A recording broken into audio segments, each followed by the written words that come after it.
Mr. MegaManFan. Like, share, comment, subscribe. You know all the things to do. You know, the other day I saw a video from Linus Tech Tips where they were demonstrating how to use a brand new cartridge dumper. And one of the reasons that he and Anthony brought up in the video for using a cartridge dumper is you don't want to put rare and valuable cartridges into a system too many times because it will wear down the pins on the contacts and make it unusable. And I thought, that's exaggerating a little bit, maybe quite a bit, because cartridges are built to be inserted into a console hundreds and hundreds of times. I'm not saying it wouldn't wear down the pins a little bit, but I think microscopic amounts as opposed to huge amounts each time that you put a cartridge into a system. And you know, if it really came down to that, I think you could re-tin the pins. I don't know what the term would be exactly, but I imagine if you were dedicated enough, you could repair the contact pins on a cartridge. So I'm thinking that concern is a bit overblown. Dumping cartridges is always a good idea, especially if you want to play backups of your ROMs on any kind of emulator you like, but I'm not normally that worried about wearing down the pins on any of my carts. However, even though I think Linus was exaggerating a little bit, I have to say there are some times when a game has gone up so much in price since the time that you bought it that maybe you're going to get a little bit nervous about it. I'm going to cite Mega Man for Game Gear as an example of that phenomenon. It was already fairly expensive back when I bought it, like maybe 50, 60 bucks. It goes for about 200 now, and there doesn't seem to be any ceiling on that price. It has basically doubled or tripled in value over the last 10 years, and I don't see it slowing down anytime soon. A complete copy goes for $1,100. If you found a brand new copy, an astounding $2,000.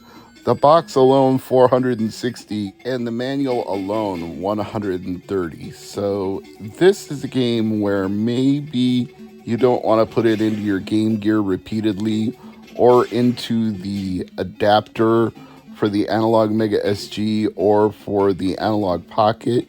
You might want to use a dump of this game instead and play it through an emulator, or put the ROM onto a Mega EverDrive Pro and play it that way, as I'm doing here, because at some point you really start to wonder if it's worth it to even put a cartridge into a console when the prices have gone up so much more than when you bought it that it now feels like you might actually be taking a risk. That's an unfortunate place for this hobby to be, and WATA and companies like that have certainly made it worse. But here's a fun fact for everyone that may give you some relief. An EverDrive for Game Gear is cheaper than this game by itself. Now, I know they're out of stock because Crix had to relocate from the Ukraine to Spain, but when they are back in stock, you can get one for $125. So think about that for just a moment, if you will. You can pay for a single Sega Game Gear game, Mega Man for Sega Game Gear. You can spend almost $200 for a loose copy, or for $75 less, you can get an EverDrive for your Game Gear, and you can play every game for Game Gear. Not just Mega Man, every game. I don't think there's a game on the EverDrive GGX7 that's not supported by the software that runs it. I know there were some issues with previous Game Gear EverDrives in the past, but I think X7 has ironed out almost all of the bugs. There might be 1% of the library that doesn't work. but I guarantee you that Mega Man for Game Gear is not one of those games. So, if you don't want to pay $200 for Mega Man, just pay $125 and use a ROM, and you've still got it for $75 less. That's our hobby in 2022. I suppose a pertinent question would be whether Game Gear Mega Man is worth $125 or $200. And it's a little tough to answer that because it's a very, very strange game. It takes elements from both Mega Man 2 and Mega Man 4 and remixes them in a way that doesn't... It's... Man, it's hard to put this into words. Like, it feels like a fan hack that's not a fan hack. This is an official game. Capcom licensed this to US Gold, and it's real, even though it's low print run and kind of expensive to collect. It is a real licensed official Sega Game Gear game. It's just, it almost begs the question, why? Why would you license this? Why would you mash up those two games into one game? Why would you try to put it on a platform that had limited adoption compared to the Game Boy and the Game Boy Color?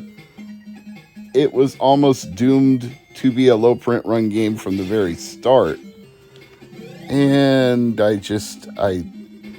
I don't really understand certain things. Like, when you face Starman at the end of his stage, you can totally cheese the fight. He just freezes in place and you can just blast away at him, even if you have no other Robot Master weapon equipped.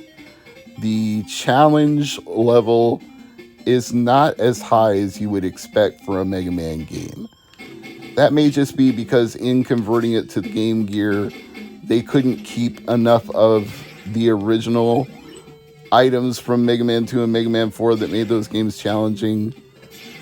But you can see they tried. Like, this Brightman stage looks very much like the Brightman stage you would know, with the enemies that you would expect. So the effort is definitely there. But the whole thing just feels scaled down and limited in a way that either was the confines of the time they had to program it, the confines of the cartridge size they had to put it on, or the confines of their ability to make a conversion. Maybe all of the above, but this is definitely not structured like a typical Mega Man game. Half the bosses aren't even available from the beginning, and you only get one rush item, which is the rush coil, and it's equipped from the very start. So there's a lot being left out here and a lot being included in, given the way they mash it up. You're going to be playing against Quickman when you're fighting your way to Wily, and he's not in Mega Man 4, but he's there because, again, this is a mashup of Mega Man 2 and Mega Man 4. It's so strange. I'm just going to bottom line it and say, I don't know if you need to go out of your way to play this in any way other than emulation or an EverDrive.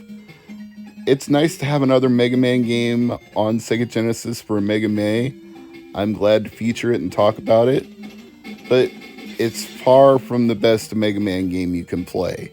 It's not the best versions of Mega Man 2 or Mega Man 4 that you can play, and it's definitely not one that really shines on the Sega Game Gear all by itself when you're not playing it on a large screen like this, because it doesn't, because of the cramped screen size and how large the sprites are. It's like all the problems with the Game Boy magnified, except it's in color now. I'm Mr. MegaManFan. This has been Mega Man for Game Gear on Genesis Does.